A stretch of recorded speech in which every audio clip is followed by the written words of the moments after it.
Hare Krishna, Hare Krishna, Krishna Krishna, Hare Hare, Hare Rama, Hare Rama, Rama Rama, Hare Hare, Hare Krishna,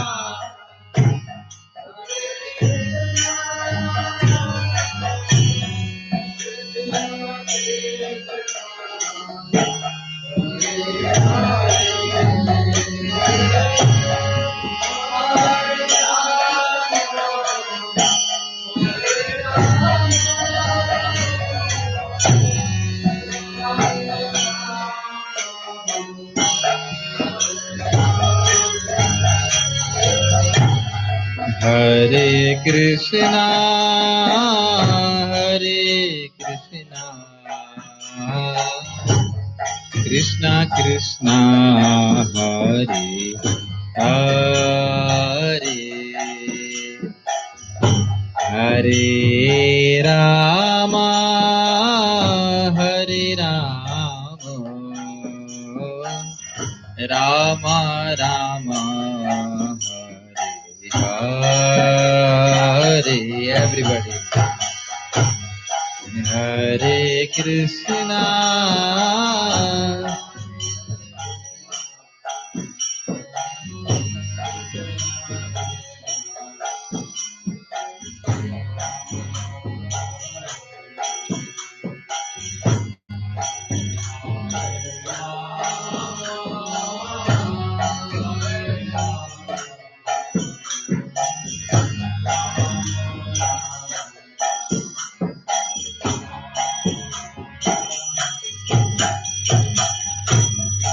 Hare Krishna, Hare Krishna, Krishna Krishna, Hare Hare, Hare Rama, Hare Rama, Rama Rama, Hare Hare, Hare Krishna.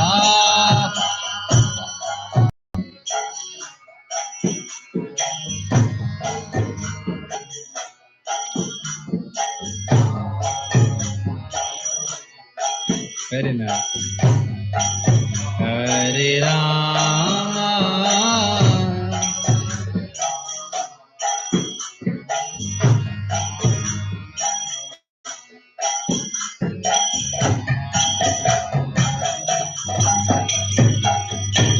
Hare Krishna, Hare Krishna, Krishna Krishna, Hare Hare, Hare Rama, Hare Rama, Rama Rama, Hare Hare, Hare Krishna.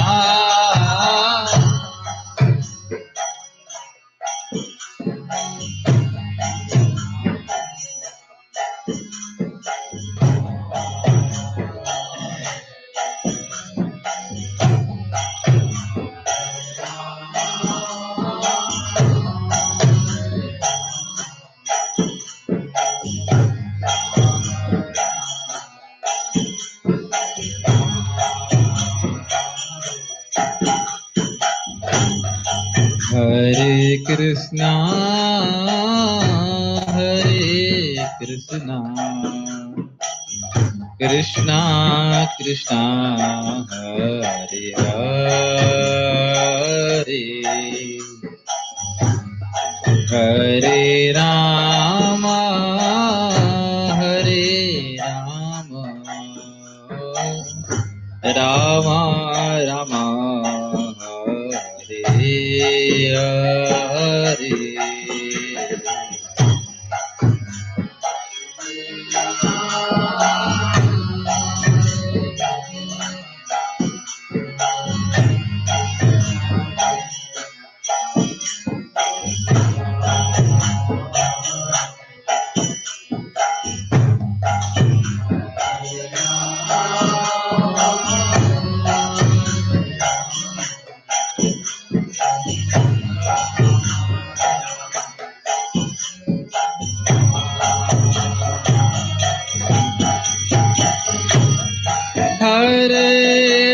Krishna, Hare Krishna, Krishna Krishna, Hare Hare, Hare Rama, Hare Rama, Rama Rama, Hare Hare, Hare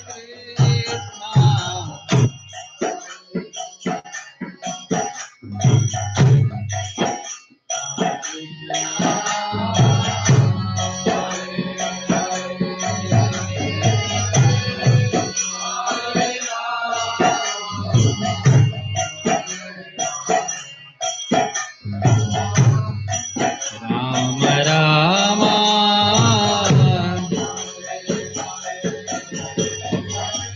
Hare Krishna, Hare Krishna, Krishna Krishna, Hare Hare, Hare Rama, Hare Rama, Rama Rama, Hare Hare, Hare Krishna.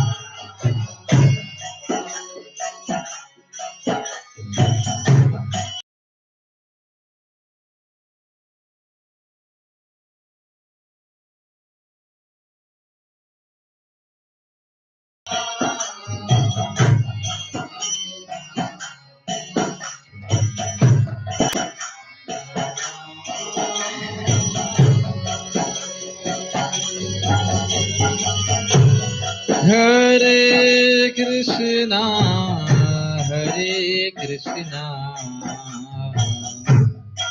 Krishna Krishna, Hare Hare,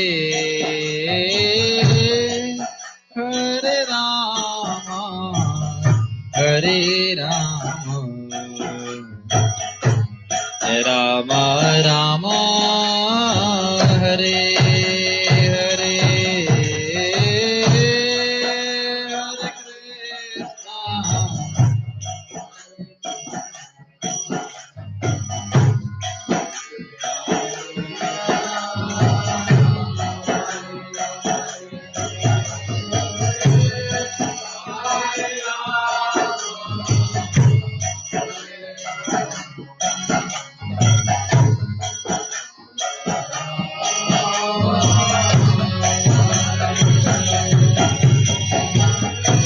Hare Krishna, Hare Krishna, Krishna Krishna, Hare Hare, Hare Rama, Hare Rama, Rama Rama, Hare Hare,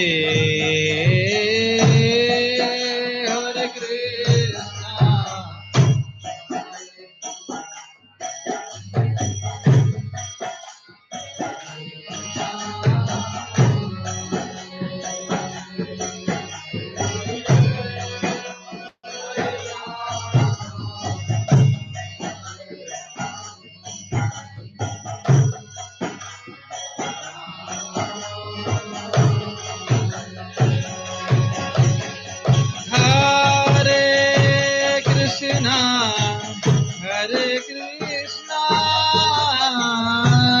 Krishna Krishna, Hare Hare, Hare Rama, Hare Rama, Rama Rama, Hare Hare, Hare Krishna.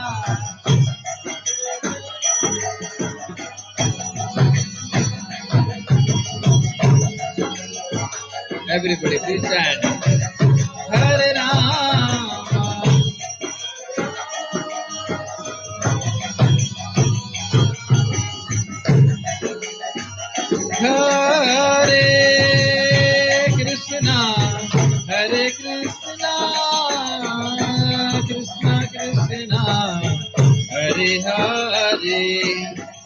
Hare Rama, Hare Rama, Rama Rama, Hare Hare.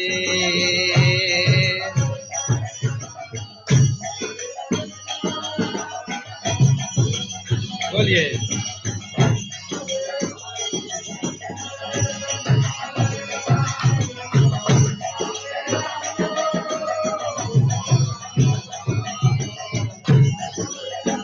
Hare Krishna,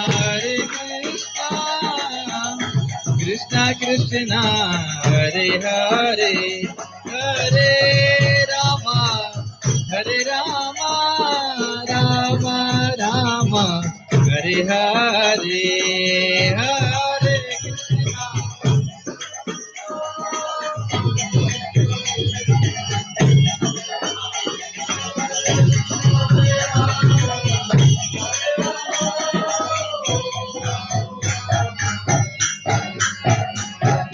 Hare Krishna, Krishna Krishna, Hare Hare, Hare Ram, Ram Ram, Hare Hare.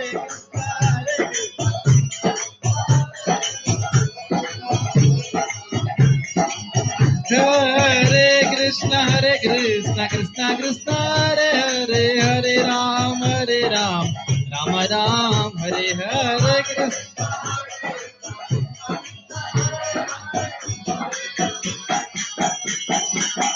Hare Krishna, Krishna Krishna, Hare Hare, Hare Ram, Ram Ram, Hare Hare Krishna. Hare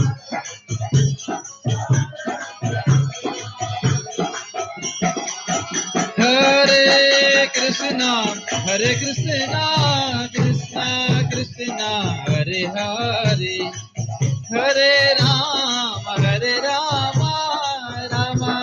Ram, Hare Hare, Hare Krishna.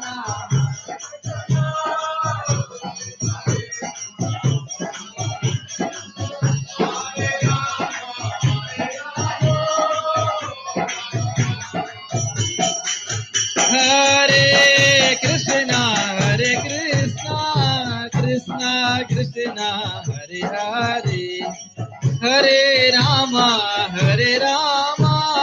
Rama Rama, Hare Hare, Hare Krishna.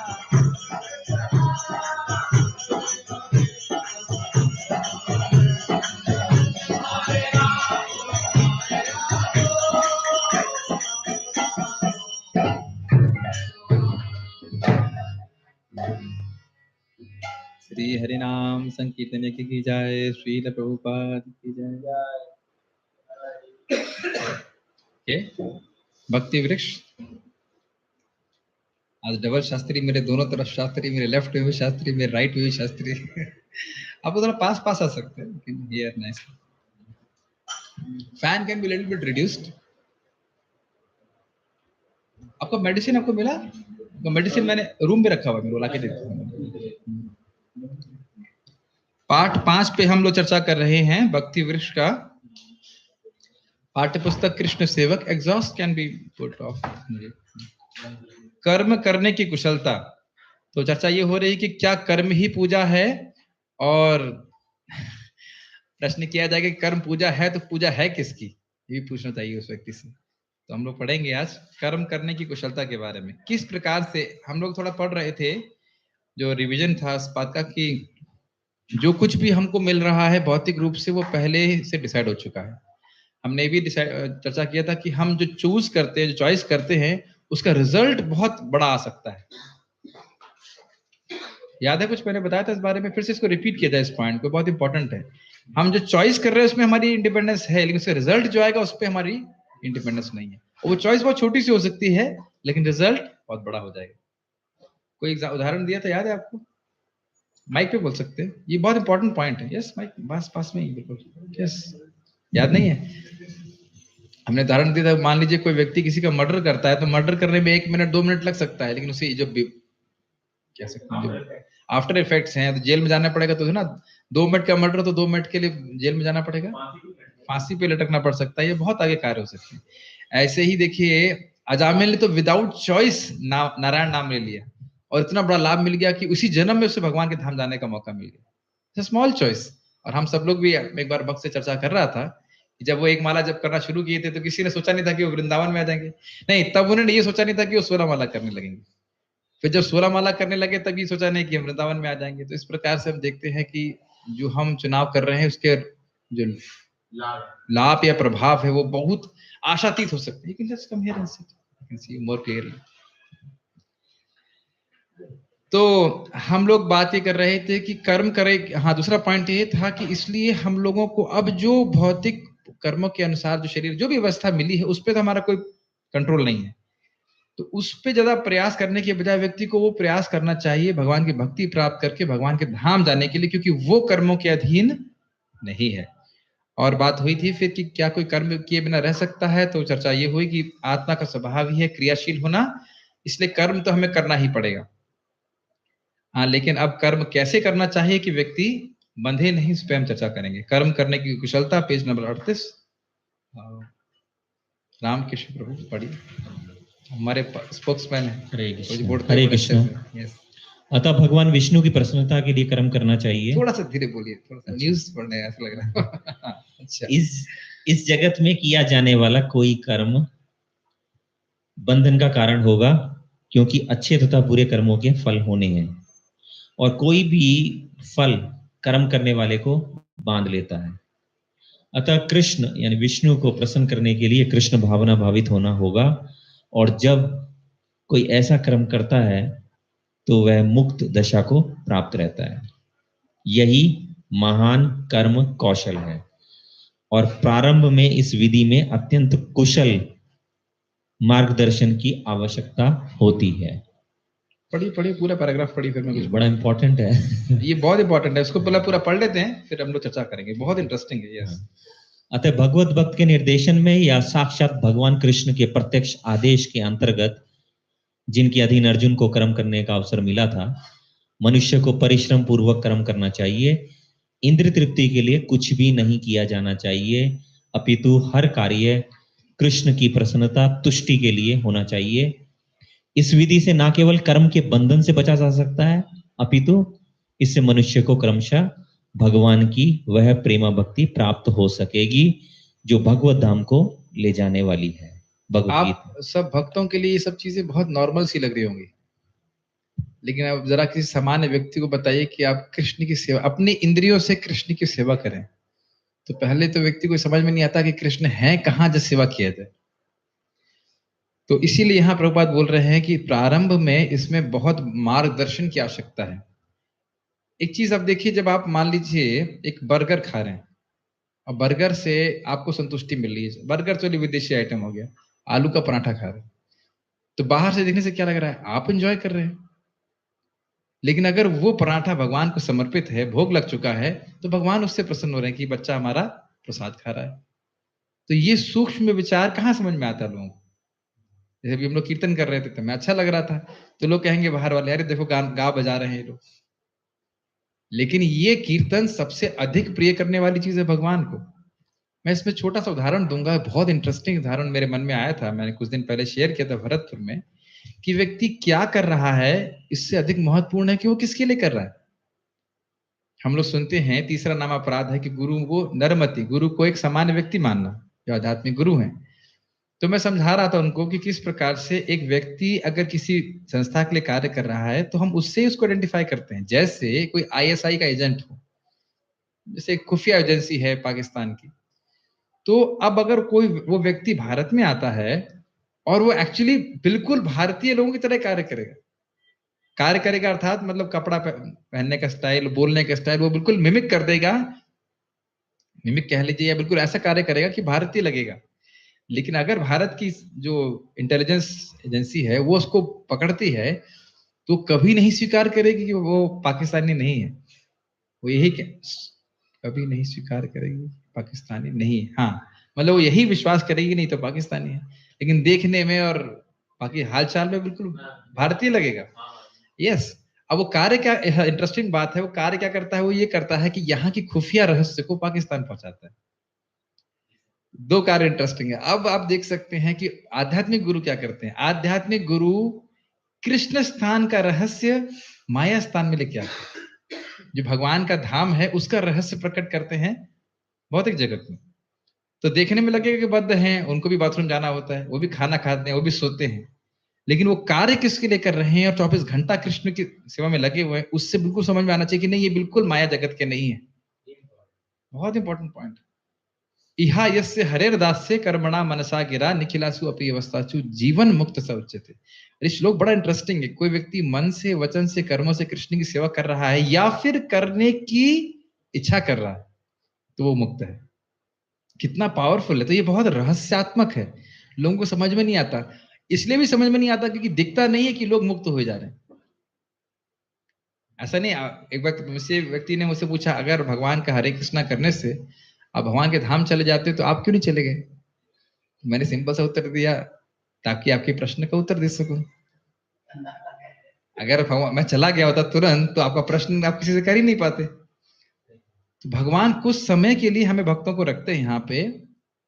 एक चीज तो ये कि भक्ति की महिमा को छुपाने के लिए। अगर तुरंत हरे कृष्णा करके तुरंत भगवान के धाम चले जाते तो फिर कोई और कर्म कांड ज्ञान कांड करते ही नहीं। तो इसलिए भक्ति की महिमा को छुपाने के लिए भगवान ऐसा करते हैं। यस, भक्तों के जीवन में बुखार आता है, कष्ट आता है, तो जो कर्मकांडी लोग कहेंगे देखो हरे कृष्णा कर रहा है फिर बुखार हो रहा है। तो ये बहुत बड़ा रहस्य है कृष्ण की प्रसन्नता के करना। जैसे कि अगर भगवान बोलते हैं मन मना, तो इसे कैसे करें, भगवान का स्मरण कैसे करें, ये तो गुरु के मार्गदर्शन में सीखना पड़ेगा। जब प्रभुपाद जी के उस तात्पर्य को आप देखेंगे तो प्रभुपाद कहते हैं कि चैतन्य महाप्रभु का इंस्ट्रक्शन एक्चुअली इंट्रोडक्शन में बताते हैं गीता में कि भगवान का इंस्ट्रक्शन कि उनका स्मरण करो हमेशा, और चैतन्य महाप्रभु का इंस्ट्रक्शन कि सदा कृष्ण का कीर्तन करो, इसमें कोई अंतर नहीं है। तो मैंने कहा नहीं, हम तो हरे कृष्ण करते हैं लेकिन मन तो उधर उधर जाता है, अंतर कैसे नहीं है? कोई विचार आप लोग का इस पर? प्रश्न समझ में आ रहा है? हरे कृष्ण कीर्तन करना और भगवान का स्मरण करना एक ही बात है। तो मैंने कभी हरे कृष्णा करते तो भी तो मन इधर उधर जाता है, तो कैसे एक ही बात? हाँ बोलिए। ऐसा नहीं कि हरे कृष्णा कर रहे हैं तो पूरा पूरा मन भगवान में नहीं है, कुछ तो है, तभी बोल भी सक रहे हैं हरे कृष्णा महामंत्र। और चैतन्य महाप्रभु बोल रहे हैं तो वही कर रहे हैं। देखना कि छोटा सा बात है कि अब बहुत विचार करेंगे तब समझ में आती है बात। एक्चुअली हरे कृष्ण मंत्र करना बहुत सिंपल है। हरे कृष्ण मंत्र के कीर्तन से हृदय शुद्ध हो जाता है, और कीर्तन में अपने आप स्मरण निहित है क्योंकि हमें नाम मंत्र याद होगा तभी तो हम बोलेंगे। एक बात तो ये है। और बार बार कीर्तन करने से नाम आपका जो हृदय शुद्ध होगा तो सतह भगवान के नाम रूप गुण लीला की स्फूर्ति होगी। तो ये कीर्तन से ही सारा कुछ स्मरण अपने आप होने लगता है, ऐसे भी समझ सकते हैं। श्रवण कीर्तन अगर ठीक ठीक होगा तो अपने आप स्मरण होगा। तीसरा वो स्टेप नहीं है, वो ऑटोमेटिक होगा इन दोनों से। जैसे अभी आप कुछ बोल रहे हैं तो कुछ सोच के बोल रहे हैं, ये समझ में आ रहा है कि नहीं? जब आप कुछ बोल रहे हैं तो नेचुरली आपको सोचना पड़ेगा, बिना सोचे तो आप बोल ही नहीं सकते। तो इसलिए आज पे मैं विचार कर रहा था, जब श्रवण ठीक से करते हैं तो कीर्तन जब करेंगे तो नेचुरली स्मरण करना ही पड़ेगा। नहीं तो जैसे अभी आपसे मैंने पूछा था तो आपने कहा क्या बोला था प्रभु जी कल, आपने याद नहीं? अभी आपने थोड़ी देर पहले बोला था, इसीलिए बोल नहीं पा रहे थे। जैसे बोलेंगे तो तुरंत फिर आपको इसका मतलब है कि याद है। तो कीर्तन से एक्चुअली स्मरण अपने आप ही होता है, स्मरण होता ही है तभी कीर्तन होगा, अन्यथा नहीं हो सकता। तो ये सारे जो है ये सब कौशल सीखना पड़ता है गुरु के मार्गदर्शन में। एक और इंटरेस्टिंग चीज है जो गुरु के मार्गदर्शन की आवश्यकता है कि जब हम भक्ति करते हैं तो भक्ति के क्रियाओं के महात्म्य को हम नहीं समझते। तो बहुत बार मन में आ जाएगा मैं टाइम वेस्ट कर रहा हूं क्या? प्रभुपाद जी इस बात को बोलते थे कि अगर आप श्रवण कीर्तन नहीं करोगे तो श्री विग्रह आपको गलत गृह लगेंगे। समझते हैं इसका अर्थ? कि मैं ये नहीं महसूस होगा कि मैं कृष्ण की सेवा कर रहा हूं, बल्कि लगेगा मेरे गले में फंदा पड़ गया, 9 बार भोग बनाओ, ये करो वो करो, रोज इनकी आरती करो। तो अगर इसी के जस्ट विपरीत अगर हम भगवान की महिमा सुनेंगे, भगवान के विग्रह की सेवा की महिमा सुनेंगे तो फिर व्यक्ति की सेवा का उत्साह भी बढ़ जाएगा, सेवा का उत्साह भी बढ़ जाएगा और प्रेम भी आएगा। ये काफी इंपॉर्टेंट है। इसमें उपदेशामृत का उदाहरण हम दे सकते हैं, उत्साह निश्चय धैर्य। तो धैर्य निश्चय मतलब ये जब ये उत्साह रहेगा तो निश्चय आएगा, फिर धैर्य भी उसको ऑटोमेटिकली आ जाएगा। और उस उत्साह का आता ही तरीका है श्रवण से। जैसे अभी मैं एक भक्त ने विग्रह दिए गौर निताई के, दूसरे भक्त यहाँ पे उससे सेवा नहीं हो पा रही थी। तो जब मैंने बताना चालू किया कि देखिए जब भगवान के रूप को एक बार भी मन में लेके आता है, उसको भगवान अपना धाम देते हैं, तो वो भी आश्चर्यचकित हो गया, अरे इतने दिन से हमारे पास थे और हम सेवा कर रहे थे, हमको बात पता ही नहीं थी। तो ऐसे ही कर गए, ठीक है। और हम एक और चीज इसमें सीख रहे हैं कि अगर कोई व्यक्ति भगवान कृष्ण की प्रसन्नता के लिए कार्य नहीं करता है, तो निश्चित से रूप से वो कार्य उसको बांध देगा। आज सुबह की क्लास में बहुत मजेदार बात उन्होंने बोली उन्होंने बोला कि हमको पता होना चाहिए कि बंदर बनने के लिए कौन सा कर्म करना पड़ता है। मैं फिर से रिपीट करूंगा, बहुत मजेदार। मुकुंद दत्त प्रभु श्रील प्रभुपाद जी के शिष्य बोल रहे थे कि हम लोगों को पता होना चाहिए कि बंदर बनने के लिए अगले जन्म में कौन से कर्म करने होते हैं, क्योंकि हो सकता हो कि वो हम कर्म कर रहे हो। बहुत अच्छे थे, बड़े नम्रता से बोल रहे थे, वो तो भक्त है लेकिन बड़े स्टाइल से बोले कि ऐसा हो सकता है कि आप ऐसे कर्म कर रहे हो, इससे अगले जन्म में बंदर या कुत्ता बल्ला बनना पड़े। तो मालूम होना चाहिए कौन से कर्म होने चाहिए। और आप सब लोग जानते हैं, ऊर्ध्वम गच्छन्ति सत्वस्था, मध्य तिष्ठन्ति राजस्था, जगन्ना गुण वृत्तिस्था, अधो गच्छन्ति तामसा। तामसिक क्रियाएं करने से व्यक्ति वे नीचे की योनियों में जाता है।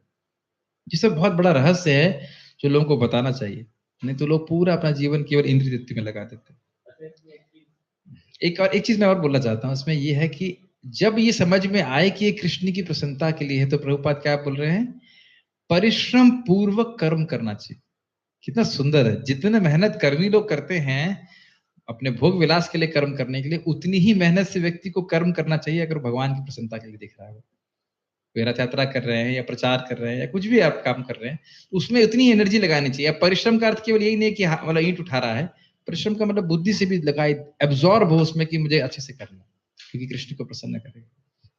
यस, जैसे क्या कहते हैं, आजकल हम सुनते हैं कौशल विकास का नाम दिया है ना, तो यहाँ पे जो कर्म कौशल आया है, इसको प्रभुपाद जी ने काफी इस विधि में अत्यंत कुशल मार्गदर्शन की आवश्यकता। ये आपने अच्छा पॉइंट बोला है, ये अच्छा पॉइंट आपने याद दिलाया मेरे को। योग कर्मसु कौशलम को लोग बोलते हैं, देखो तुम योग करोगे तो कार्य करने में तुम बड़े कुशल हो जाओगे, एक्सपर्ट हो जाओगे, ये इंटरप्रिटेशन देते हैं। ये यूज भी हो रहा है, क्या कहते हैं, आप देखिए वो ये क्या है, मोटिवेशनल स्पीकर्स है ना, स्पीकर। लेकिन आप देखिए कि कुशलता यहाँ किस तरह से की जा रही है, सांप भी मर जाए और लाठी भी ना टूटे।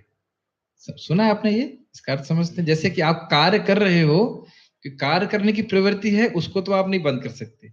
दैनिक कार्य तो आप कर रहे हो, लेकिन कर्म बंधन में नहीं फंस रहे हो, ये कौशल है।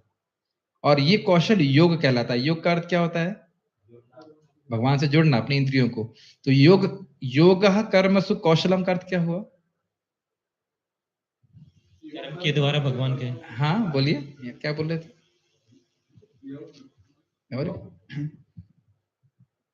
कर्मों में कुशलता को ही योग बोलते हैं। यस, कर्मों की कुशलता को योग ही कर्मों की कुशलता है, ऐसे समझिए। क्योंकि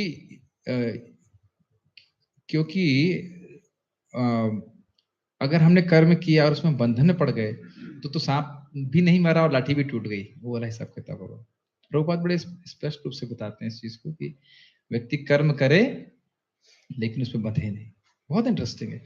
और आप एक और चीज आप इसमें देख रहे हैं कि न सिर्फ बंधन नहीं होगा, बल्कि प्रेमा भक्ति भी प्राप्त होगी, सांप की मणि भी मिल जाएगी कह सकते हैं। जो बहुत इंटरेस्टिंग है कि ये बहुत ही इंटरेस्टिंग है कि देखिए, हम जो सामान्य कार्य करते हैं, अगर उसको भगवान को समर्पित करते हैं तो वो सेवा हो जाता है। और इन द सेंस सेवा अल्टीमेटली तो तभी होगा जब हम भगवान को प्रसन्न करने की इच्छा से करेंगे, लेकिन फिर भी कर्म बंधन से मुक्त होकर के हमारी जो हृदय की गंदगियां हैं वो साफ हो जाती हैं और प्रेमा भक्ति को प्राप्त करने में वो लाभ देता है। It's very nice point mentioned here. एक प्रश्न आ रहा है, may be out of context हो रहा है। हाँ जी। जैसे किसी को कर्म करने की वृत्ति है कोई पार्टिकुलर, और उसको ऐसे करे कि भगवान की प्रसन्नता के लिए करे, तो वो प्रेमा भक्ति देगी। यस, मगर उसको वो कर्म करने में ही आ सकती है। यस, लेकिन वो भगवान की प्रसन्नता के लिए करे। वस्तुतः हम लोग वही करते ही हैं भक्ति में। एक शुद्ध भक्ति का वो है ना, थोड़ा जोर से, थोड़ा धीरे बोलिए। भक्ति का एक वो है ना, थोड़ा बोल रहा हूँ एक श्लोक जिसमें ज्ञान अन्याभिलाषिता शून्यम ज्ञान कर्मादेव नावृतम। यस, लेकिन जब बोल रहे हैं अनुकूल कृष्णानुशीलनम, तो व्यक्ति अपने व्यक्तिगत स्वभाव के अनुसार ही कार्य करता है। यशोदा मैया क्या कार्य करती हैं? घर के कार्य करती है, लेकिन कृष्ण की प्रसन्नता के लिए करती हैं। नंद महाराज बाहर के कार्य करते हैं, लेकिन भगवान की प्रसन्नता के लिए करते हैं। तो ये अर्जुन भी देखिए युद्ध ही किए, सो कॉल्ड कह सकते क्षत्रिय का स्वभाव था, वही उसमें एंगेज हुए, लेकिन हुए भगवान की प्रसन्नता के लिए।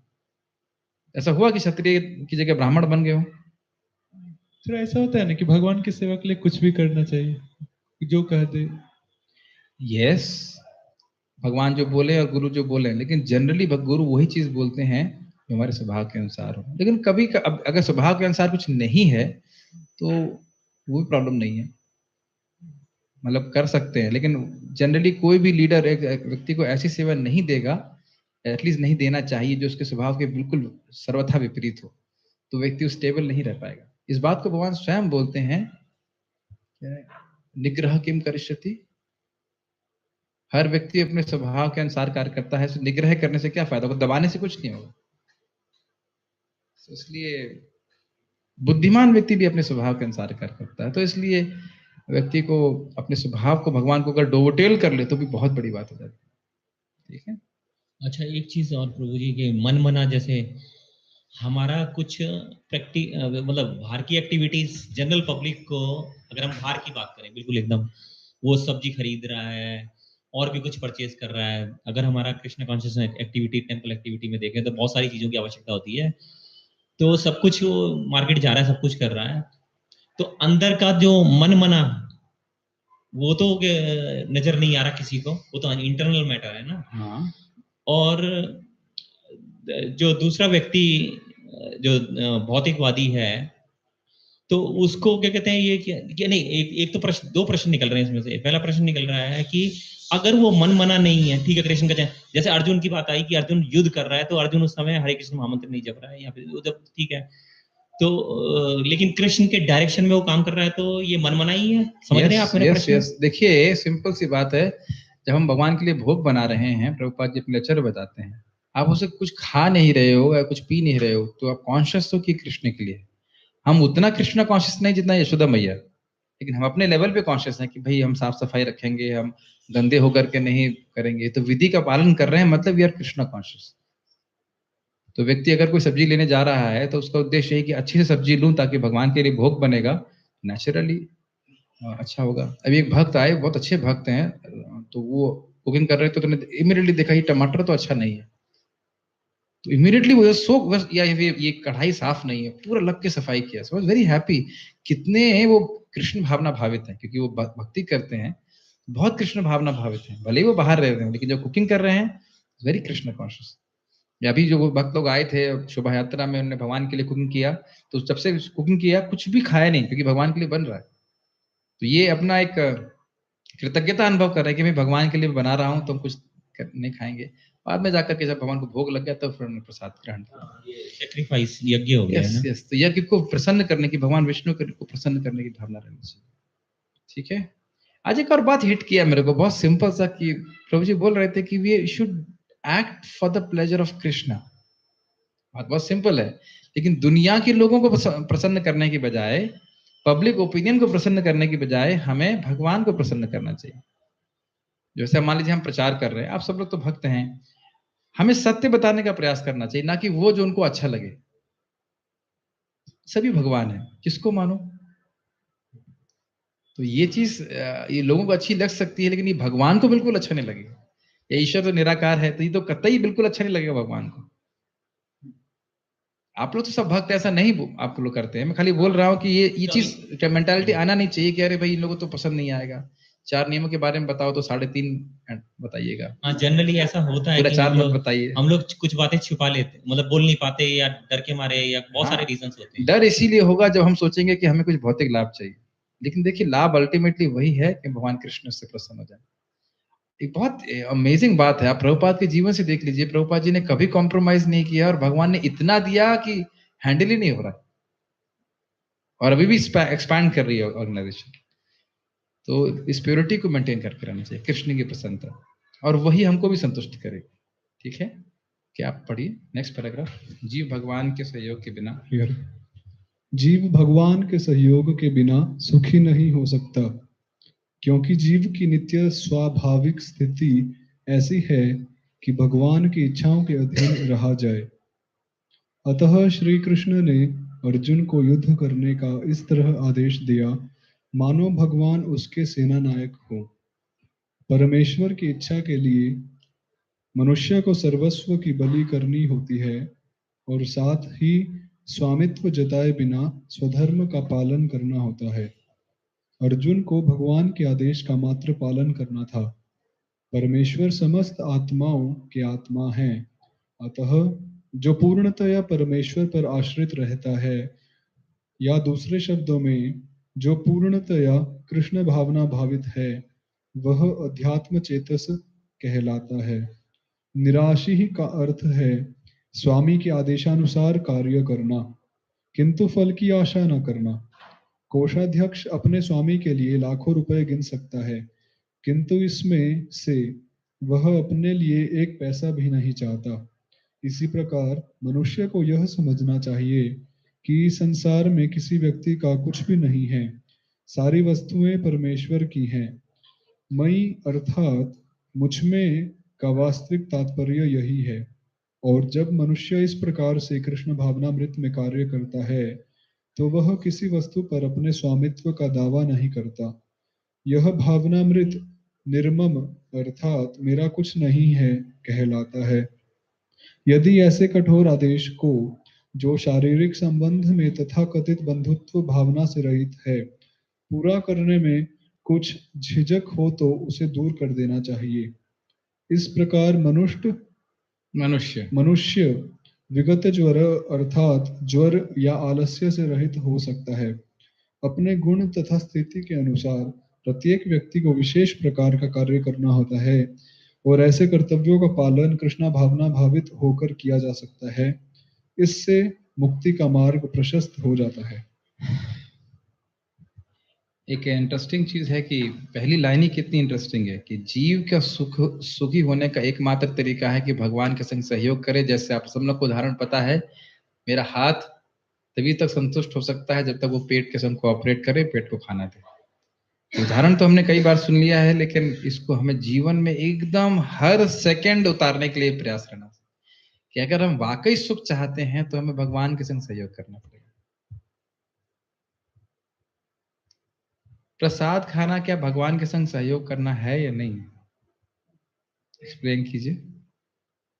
हमें तो लग रहा है पराठे खा रहे हो चबा चब। यस, प्रसाद खा के अपन अपने शरीर को स्वस्थ रख के भगवान की अच्छी से सेवा कर सकते हैं। क्या ये सही उत्तर है? एक मिनट, क्या ये गलत उत्तर है? पहले ये एनालाइज किया जाए, क्या ये गलत है? नहीं, ये भी गलत नहीं, ये सही एक एंगल है, लेकिन कंप्लीट नहीं है। आगे उसमें क्या बोला जाएगा? ये तो बाह्य, आगे कहो नहीं, ये भी बाह्य नहीं है। यस, आगे। भगवान नहीं कहते मेरा प्रसाद खाना चाहिए, तो उनका ही इंस्ट्रक्शन, भगवान का इंस्ट्रक्शन है। और जनरली क्या होता है, जैसे फीस्ट है या नहीं, फीस्ट की बात नहीं कोई नहीं, मैं एक बता रहा हूँ आपको। हाँ। कोई ऐसा आइटम जो आपको अच्छा लग रहा है, और जनरली ऐसा हो मतलब ठीक है, मेरे साथ तो ऐसा अनुभव करता हूँ कि क्लास खत्म हुई, ऑटोमेटिकली अब मेरे को प्रसाद लेना है, तो भावना वहां पे उस समय ठीक है, मंत्र हमने उच्चारण किया, लेकिन कृष्ण कॉन्शियस हो करके प्रसाद नहीं लिया जा रहा, मन कहीं और विचरण कर रहा है, तो क्या ये रिजल्ट देगा? इस संबंध में मेरा सिंपल सा उत्तर है, अभी मैं एक दिन दंत मंजन करने की बजाय जो बॉडी पे लगाने वाला पाउडर होता है मैं सोचा वो दंत मंजन है, तो उससे जल्दी जल्दी में निकाला और घिसने लगा दांत, इसका टेस्ट तो बड़ा कड़वा कड़वा लग रहा है तो क्या बॉडी जो पाउडर था वो मेरे भाव की अपेक्षा करेगा? तो अपना कार्य दिखाएगा। तो इसलिए ये बात नहीं, बात ये है कि भगवान, यही बात सहयोग करना, सहयोग है भगवान पहले संतुष्ट हो, उसके बाद मैं प्रसाद पाऊंगा। जैसे एक पत्नी है जो पतिव्रता होती है, पहले पति को खिलाती है फिर वो खाती है, प्राय उनका उच्चिष्ट खाती है, तो ये उनके दासत्व की भावना को प्रकट करता है। अब वो स्वादिष्ट लग रहा है एक अलग बात है, लेकिन एक्चुअली तो बात यही है कि वो भगवान का उच्चिष्ट खा रहे हैं। अगर सामने कोई व्यक्ति बैठा हो, आपको अपना उच्च स्थिति दे और आप स्वीकार कर रहे हैं, तो क्या एकदम अपने आप को नम्र स्थिति में नहीं रख रहे? और इसके लिए संबंध ज्ञान होना आवश्यक है। जिस प्रकार हरि नाम करते हैं, अगर संबंध नहीं है तो प्रगति होती है, प्रगति भी होती, कम होती है। लेकिन अगर हम लोग भावना कृष्ण भावना भावित होते हैं तो बढ़ जाते हैं, ये बात सत्य है।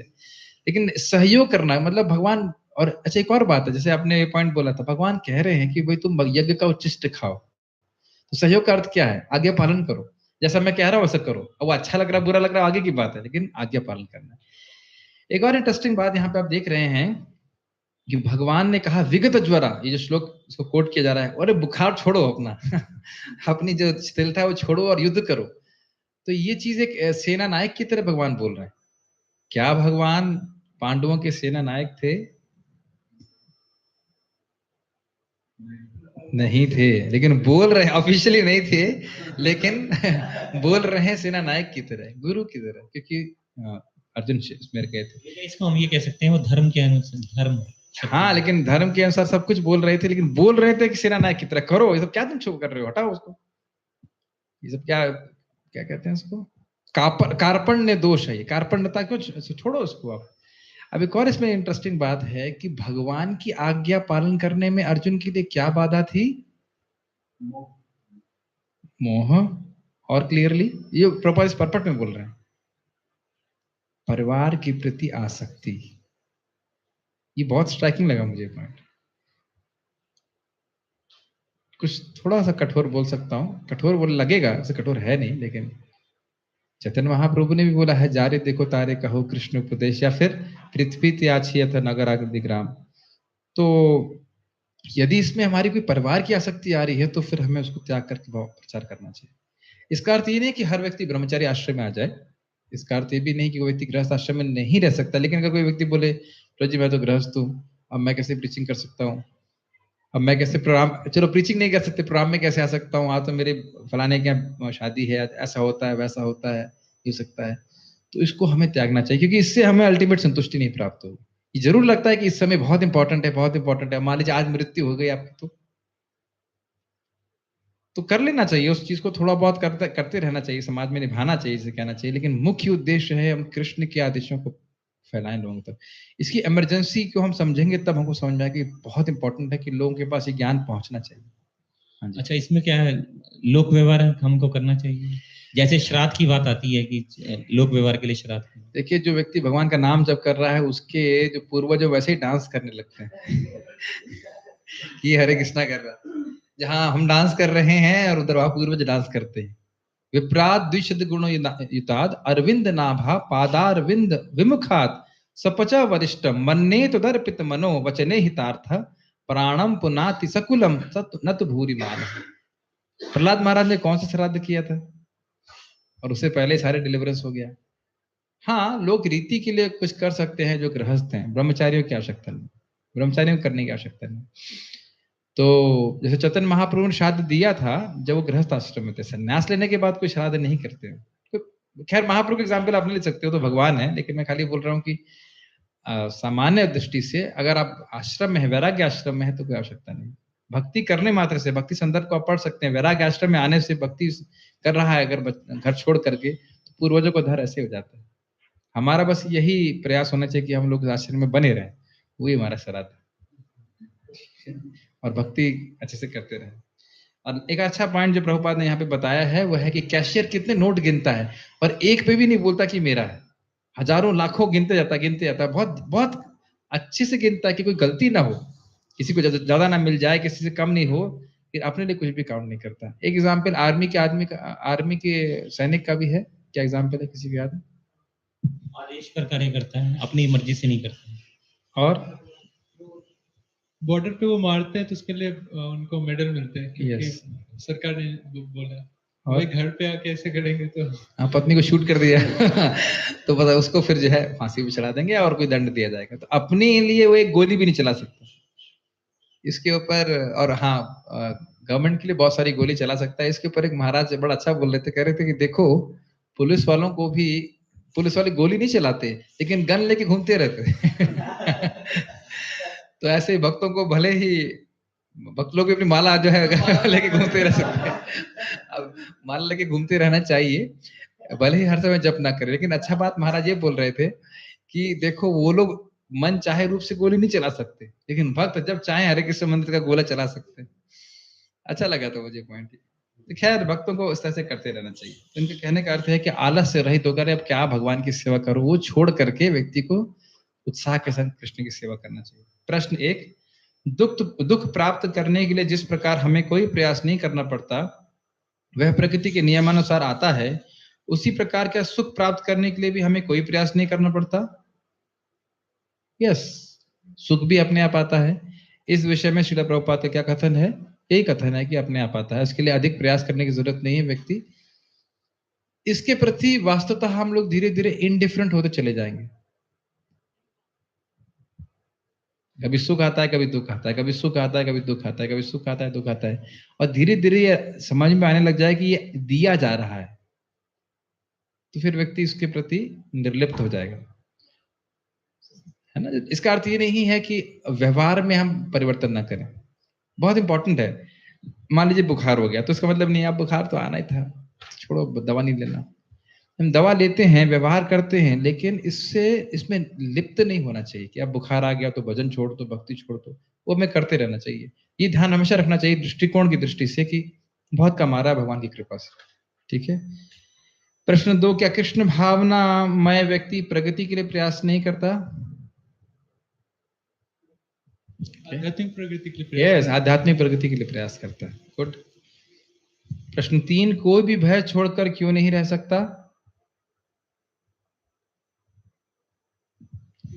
मन और बुद्ध अपने आप को शरीर और मन मान रहा है तो भय होगा ही। जितनी मात्रा में अपने आप को हम शरीर मानते हैं उतनी मात्रा में भय रहेगा ही, क्योंकि शरीर नष्ट होगा, शरीर से जो वस्तु है उसमें हम आसक्त हो जाएंगे। इंटरेस्टिंग था कि जड़ भरत को रहुगण पूछते हैं, आप कह रहे हो कि थकान नहीं होती, लेकिन हम देखते हैं कि थकान तो होती है, हम अनुभव कर रहे हैं। तो उसमें श्रीला विश्वनाथ चक्रवर्ती ठाकुर की कमेंट्री में लिखते हैं कि जड़ भरत बता रहे हैं कि देखिए ये सब एक बद्धात्मा के लिए होता है, मेरे जैसे मतलब जड़ भरत जैसे मुक्त आत्मा के लिए ये थकान का कोई प्रश्न नहीं है। लेकिन जो एक बद्धात्मा है, क्योंकि अपनी पहचान शरीर से करती है, इसलिए उसको थकान और क्लांति और सब चीजों का अनुभव होता है। सत एवं असत दोनों प्रकार के कर्म ही किस प्रकार बंधन के कारण है? ये इंटरेस्टिंग है। सत और असत समझते हैं? सत मतलब जो तीनों काल में, तो भक्ति जब करते हैं तो वो यहाँ सत करना ना ये अर्थ नहीं है। यहाँ ये अर्थ नहीं, यहाँ पे सत का अर्थ है पुण्य कार्य, असत का अर्थ है पाप कार्य। सत असत इस तरह से। यस, तो यहाँ पे अगर ऐसे व्यक्ति कार्य करता है तो दोनों ही बंधन के कारण है, क्योंकि पुण्य कार्य को भोगने के लिए भी उसको जगत में आना पड़ेगा। ओके, प्रचार संदेश अनूप सर पढ़िए। कृष्ण भावनामृत का प्रचार ही वास्तविक जीव दया है। यदि कोई जीव कृष्ण भावनामृत में उन्नत है, दूसरों के प्रति दयालु है, और यदि वह आत्म साक्षात्कार के आध्यात्मिक ज्ञान में सिद्ध है, वह तुरंत भौतिक बंधनों से मुक्ति प्राप्त कर लेगा। बहुत सुंदर है। प्रभुपाद जी का बड़ा अच्छा लगता है, इस पे बड़ा एम्फसाइज करते हैं। आज ही भक्त ने पूछा, प्रभु जी एक व्यक्ति ने बोला कि जब हमको लेक्चर तभी देना चाहिए जब हम पूरी तरह से स्वरूप सिद्ध हों। तब इसमें दो बातें हैं। पहले तो उस व्यक्ति से पूछे, क्या प्रभु जी ये लेक्चर देते समय आप पूरी तरह स्वरूप सिद्ध हैं? क्या आपको अपना स्वरूप प्राप्त हो गया है, उसके बाद आप ये लेक्चर दे रहे हैं? पहली बात तो ये नहीं है। दूसरा, आप देख रहे हैं कि स्वरूप सिद्ध होने की प्रक्रिया ये है। क्या प्रक्रिया है इसमें? कृष्ण भावनामृत में हम उन्नत हों, स्वयं भक्ति करें और दूसरों के प्रति दया करें। एक बहुत सिंपल सी बात आप सब जानते हैं, कनिष्ठ अधिकारी केवल अपना और भगवान को देखता है, प्रचार नहीं करता। और ये मध्यम अधिकारी का लक्षण यहाँ पे जो बताया जा रहा है, वो जो लोग इनोसेंट हैं, और बहुत सारे लोग इनोसेंट हैं, उनको प्रचार करते हैं और उसके बाद वो उत्तम अधिकारी बनते हैं। तो जंप नहीं कर सकते हो कि कनिष्ठ से सीधे हम उत्तम पे पहुंच जाएं और मध्यम ना बने। प्रभुपाद जी एक जगह लिखते हैं भागवतम में कि कुछ लोग नाटक कर सकते हैं दिन भर हरि कृष्णा करने का, लेकिन उन्हें कोई टेस्ट प्राप्त नहीं होगा। क्यों? क्योंकि कनिष्ठ लेवल पे, वो उत्तम लेवल पे नहीं है और उसका नाटक कर रहे हैं। तो इसलिए बेहतर है कि हम लोग हरे कृष्ण मंत्र नियमित रूप से बढ़िया से जप करें और फिर दूसरों को भी मदद करें हरे कृष्ण मंत्र जप करने के लिए यथाशक्ति। यस, लेकिन यहाँ पर देखने में तो हमें पता चल रहा है कि कंडीशन तो है 1 2 3 कंडीशंस। यस, तो कृष्ण भावना में उन्नत है नहीं है कि आप हैं। अब नम्रता में व्यक्ति कहेगा नहीं मैं तो बहुत गिरा हुआ हूँ, ये हूँ वो हूँ फलाना ढमकाना, लेकिन आप निश्चित रूप से देख रहे साधना करने के द्वारा हमारी चेतना में परिवर्तन आया है। हम कृष्ण भावना को और अधिक समझते हैं और काफी लोगों से और अधिक समझते हैं जो बिल्कुल नहीं समझते। समझ रहे हैं? यस। अब हम लोग उन जिनके लेक्चर हमको सुनने अच्छे लगते हैं, अगर वो लेक्चर देना बंद कर दें ये सोचते हुए कि मैं पहले अपनी प्रगति करूंगा, तो फिर आपको किसके लेक्चर अच्छे लगेंगे? समझ में आया? तो ये हम अपने शुद्धिकरण के लिए कर रहे हैं और इससे हमें भी भगवान के चरणों में प्रेम प्राप्त होता है। हाँ जी। जब वो नृसिंह भगवान को प्रार्थना करते हैं तो बहुत सारे श्लोकों में प्रहलाद महाराज यही बोलते हैं कि देवताओं के सामने तो मैं बहुत शुद्र हूँ और मैं निम्न कुल में उग्र जाति हूँ, पर ये जो मैं स्तुति कर रहा हूँ ये मेरे शुद्धिकरण। जब आप देखिए, अगर मान लीजिए आपने 10 लोग सुबह से मिले, सबको बोला है कि तुम शरीर नहीं हो आत्मा हो, शरीर नहीं हो आत्मा हो, शरीर नहीं आत्मा हो, तो आपके मन में भी तो 10 बार आपने सुना शरीर नहीं हो आत्मा हो, शरीर नहीं हो आत्मा हो। ये भगवान के बारे में बोल रहे हैं, कृपया आप हरे कृष्ण मंत्र बोलिए। मंत्र है हरे कृष्ण कृष्ण कृष्ण हरे हरे, हरे राम राम राम हरे हरे। फिर नेक्स्ट ये आए, फिर नेक्स्ट ये आए। मान लीजिए ऐसे हो 10 बार महामंत्र हम तो बोलेंगे ना। और ये बात ध्यान रखिए कि मान लीजिए आप लोग मैं प्रीचिंग कर रहा हूँ और आपने एक माला करना चालू कर दिया, फिर उन्होंने भी एक करना चालू कर दिया। इन सबका एक एक माला का लाभ मुझको भी मिल रहा है, ये पता है आपको? अगर आपको 3 लाख करना है 2 घंटे में तो कैसे करेंगे?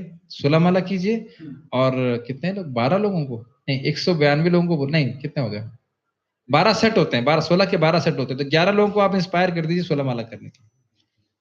यस, प्रभु महाराज बात को बोलते हैं तो 3 लाख हो गया आपको 2 घंटे में, तो रिकॉर्ड तोड़ देंगे। ये कर्म कौशल भी होगी। यस, कर्म कौशल भी होगा, होता भी है ना। एम्बे नाम की कंपनी में उसमें जितने आप बनाएंगे अपने, तो क्या कहते हैं, क्या बोलते हैं, सेल्समैन कुछ भी पॉइंट्स बनाएंगे। हाँ, चेन से। यस, लोग चेन बनाएंगे तो आपको भी लाभ होगा, ये स्पष्ट है। क्या किसी को बोले प्रभु जी भागवतम फ्री में दे दूं आपको, तो बोले मैंने पैसे दे देता हूँ। नहीं आप फ्री में ले लीजिए, बहुत फायदा है, क्योंकि जितनी बार वो भागवतम पढ़ेगा वो सारा क्रेडिट आपको मिलता जाएगा, उसको तो मिलेगा ही और आपको भी मिलेगा। तो ये दान कर रहा है, अगर इस तरह से कुछ दान कर दे, जैसे मेरी माला को किसी ने स्पॉन्सर किया, तो कितना लाभ होगा? 10 साल से तो मैं कर ही रहा हूँ और भगवान ने चाहा तो आगे भी करते रहूं। तो कोई किसी को माला देना, किसी को भागवतम देना या गीता देना या कुछ भी किसी भी तरह से आप प्रेरित करते हैं भगवान की भक्ति करने के लिए, तो वो जो भी करेगा उसका तो है ही अनंत लाभ और आपको भी लाभ उस पर मिलता चला जाएगा। मतलब कि बेस्ट इन्वेस्टमेंट है ना। ये very very good point. Yes, आज मैं इस बात को सोच रहा था कि हम इन्वेस्ट तभी करते हैं जब हमें उससे कुछ रिटर्न अच्छा मिले, और जब हम इन्वेस्ट करते हैं तब नहीं दिखता कि रिटर्न मिल रहा है। ये बहुत बुद्धिमान व्यक्ति को, इसलिए प्रचार का अर्थ है लोगों को दिखाएं कि तुम भक्ति में इन्वेस्ट कर रहे हो, टाइम वेस्ट नहीं कर रहे हो।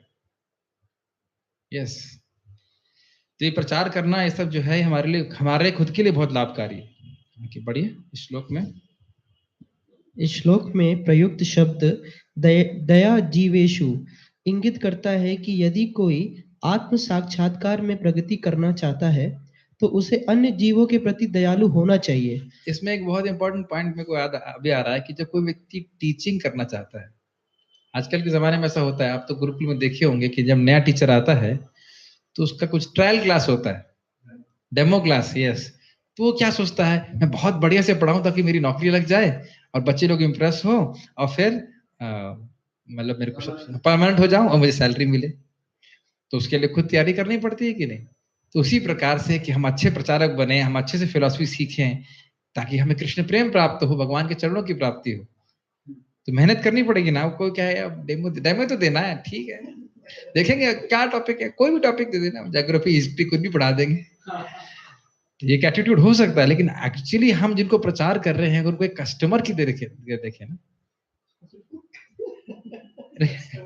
हाँ, क्योंकि अगर ये एक्चुअली महाप्रभु सॉरी क्या है वो बड़ो सुखेर खबर गाय करके है भक्ति ठाकुर जी का भजन, उसमें वो बोलते हैं कि नित्यानंद प्रभु ने नामहट्ट खोला, नामहट्ट बाजार, ये बाजार है। बाजार। तो कहते हैं आप हरि नाम करिए तो उसकी दस्तूरी लोई ते आमी पूर्ण हबे काम, आपको तो लाभ होगा और मुझको भी मेरा क्या कहते हैं कमीशन मिल जाएगा ऐसे करके। एक और भजन है भक्ति ठाकुर जी का, इसमें बोलते हैं कि डीलर है नित्यानंद प्रभु और उसके सब डीलर हैं अद्वैताचार्य, उसके बाद ऐसे करके बहुत सारे लोगों को बताया, नाम हट के ऊपर इन्हें ऐसे बोला है। तो ये सोचना चाहिए कि कैसे मैं इसको कृष्ण भावना दे सकूं ताकि ये स्वीकार जरूर कर ले, बिना कुछ लिए जा ही नहीं यहाँ से। ये तो बड़े बड़े मॉल और सब बनाने का फायदा होता है कि नहीं। हमारा इस्कॉन वृंदावन तो एक बड़ा मॉल ही है ना, कि आप यहाँ कीर्तन मिल रहा है, यहाँ पे बुक्स मिल रही हैं, यहाँ प्रसादम मिल रहा है, तो आदमी घूमता रहता कुछ तो लेके जाएगा कम से कम यहाँ से। भक्ति वृक्ष भी ऐसी ब्रांचेस खोल रहे हैं। यस, प्रयास कर रहे हैं हम लोग, ज्यादा से ज्यादा डीलर्स मिले। यस, इसका अर्थ है कि अपना जीवन सार्थक करने एवं अपने को नित्य कृष्ण दास के रूप में समझने के पश्चात उसे ज्ञान का प्रचार करना चाहिए। यही है स्वरूप सिद्ध होने का अर्थ। अगर समझ में आ गया, स्वीकार कर लिया कि मैं कृष्ण का दास हूं, तो बस प्रचार करना चाहिए। प्रचार ही अन्य जीवों पर वास्तविक दया है। अन्य प्रकार के मानव सेवा के कार्य तत्कालिक रूप से शरीर के लिए लाभकारी हो सकते हैं, परंतु चूंकि जीव एक आत्मा है, अंततः आध्यात्मिक अस्तित्व का ज्ञान देकर ही कोई उस पर वास्तविक दया कर सकता है। एक और बात मैं बोलना चाहता हूं कि जब हम किसी दुकान वाले को देखते हैं कि उसकी दुकान बढ़िया चल रही है, तो हम क्या सोचते हैं, अब इसी को बेचने दो। सोचते हैं ऐसा, अच्छा चल रही है, इसी को बेचने दो, हम क्या करेंगे बेच कर, हम तो बहुत पतित हैं, क्या दुकान खोलेंगे। जब व्यक्ति देखता है कि देखो उसने इस प्रकार से दुकान खोली, उसको इतना लाभ हो रहा है, तो दूसरा दुकानदार क्या सोचता है, मैं भी ऐसे करता हूँ। समझ रहे हैं ना।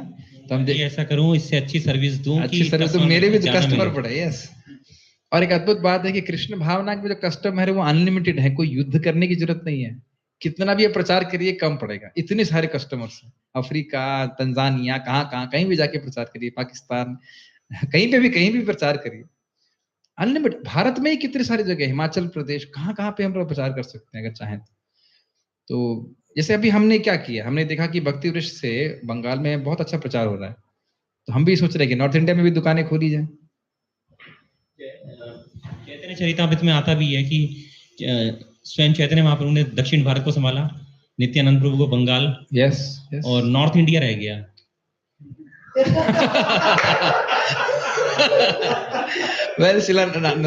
नॉर्थ इंडिया में रूप गोस्वामी को भेजा था, फिर भी अभी काफी सही रह गया। सही कह रहे। इवन अब साउथ इंडिया में भी कम है हरे कृष्ण मंत्र, फिर भी लोग करते हैं, लेकिन अब फिर से प्रचार करेंगे, हमारे हरिजन प्रभु जाएंगे। ठीक है, जो व्यक्ति कर्म फलों को, एक लाइन और पढ़ लीजिए, को परमेश्वर को समर्पित करके आसक्ति रहित होकर अपना कर्म करता है, वह पाप कर्मों से उसी प्रकार अप्रभावित रहता है जिस प्रकार कमल पत्र जल से अस्पृश्य रहता है। पद्मम पत्रम इमाम बसा। बहुत अच्छा, ये बहुत अच्छा उदाहरण भगवान देते हैं कि कमल का पत्र है वो पानी में रहता है या कीचड़ में रहता है, लेकिन उसमें कीचड़ नहीं रहता। कितना अद्भुत रहस्यमय चीज है कि हम सारे कर्म कर सकते हैं, बहुत उत्साह के संग कर सकते हैं, लेकिन उससे निर्लिप्त रहेंगे। कोई प्रश्न है यहाँ पे? Stop here. कल क्लास नहीं होगा, कल परसों नरसों तरसों नहीं होगा क्लास जब होगा तब होगा। श्रील प्रभुपाद की जय।